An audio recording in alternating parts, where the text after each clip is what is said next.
àkọ́gun kó fi Lizzy Anjorin sílẹ̀ ẹ sọ fún wòlíì àkọ́gun kó fi Lizzy Anjorin sílẹ̀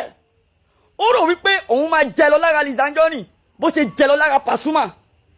ó rò pé òun máa jẹ lọ kò wá jẹ lọ òun á dùn wòlíì àkọ́gun mọ́yàwó àkọ́gun gbogbo ìgbésẹ̀ tó bá gbé lórí Lizzy Anjorin láburú yóò padà sórí ẹ̀ ọlọ́run wọlá kùrìsíù gbogbo aburú tó bá ti gbé gbogbo ìgbìyànjú ẹ̀ lórí Lizzy Anjorin Allahu la ilaha illa huwal hayyul qayyum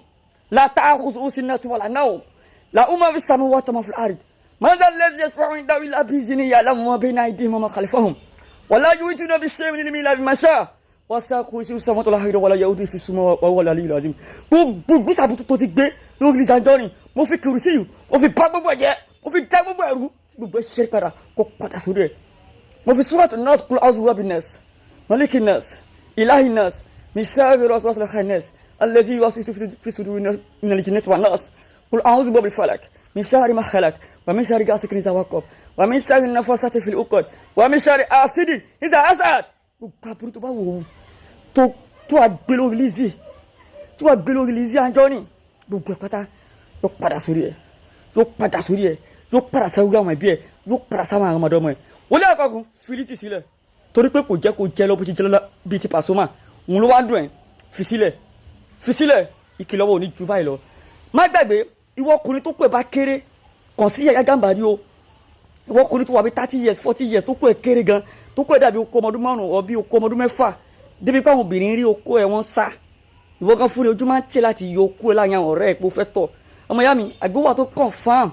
tó yẹ pé tó bá lò máa jẹ́ kókó rẹ̀ tóbi o tí ó jọ dáadáa wallahi azim kò dẹ̀ ní side effect kankan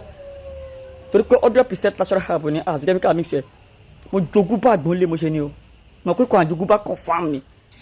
bóyá láti kékeré ló kó ẹ̀ ti kéré o bóyá bí wọ́n ṣe bímọ ẹnìyẹn o ọ̀ bóyá ìdákọ́lẹ̀ ló ṣe tó kó ẹ̀ fi ń súnkì tó fi ń kéré kò sí Gambari àti ṣe fáwọn èèyàn tó níye wallahi azim tó bá lọ lo àgbo tó bá lọ lo àwọn ogun àbókí lójú títì yẹn wo okú ẹ̀ lè daṣẹ́lẹ̀ lójijì bọ́tẹ́lẹ̀ no any side effect torí kò 100% natural herb ni tètè kàn sí Gambari kódà kó lè kọ́ fún àkẹ́mọ́ jogún báàgì wọn lè kò kí ṣeré bí ṣe máa fi ìwé hàn yìí gbogbo yín náà mọ̀ náà wà á rí pé ìwé náà wà á rí pé ìwé odidi sí ni wà á rí pé ìwé àwọn ọ̀báyà àtijọ́ ni o lè rírun èyí máa láyé sí o níbo ló ti fẹ́ rí àwọn ọmọ tó bí 1990 gan àbárùbọ̀ ìláyé from A to Z àgbólókún rẹ̀ kódà ìwọ tó bá ní BP or diabetes gbogbo àbí tó confam tí ó kí ọ BP yẹn permanently tí ó kí ọ diabetes yẹn permanently wallahi azim tó ní gbúrú ẹ̀ mọ́ sórí BP tó bá ti ń pẹ́ jù ó máa ń result sí stroke BP máa ń fa kú òjijì diabetes ní tiẹ̀ tó bá ti ń pẹ́ jù ó máa ń fa igbó àdájì náà tètè kàn sí Gambari àti ṣé fáwọn èèyàn tó níye tó dẹ̀ lò tó kí ọ BP yẹn tó kí ọ diabetes yẹn tètè kàn sí Gambari bye message mi lórí WhatsApp lórí 09021975321 09021975321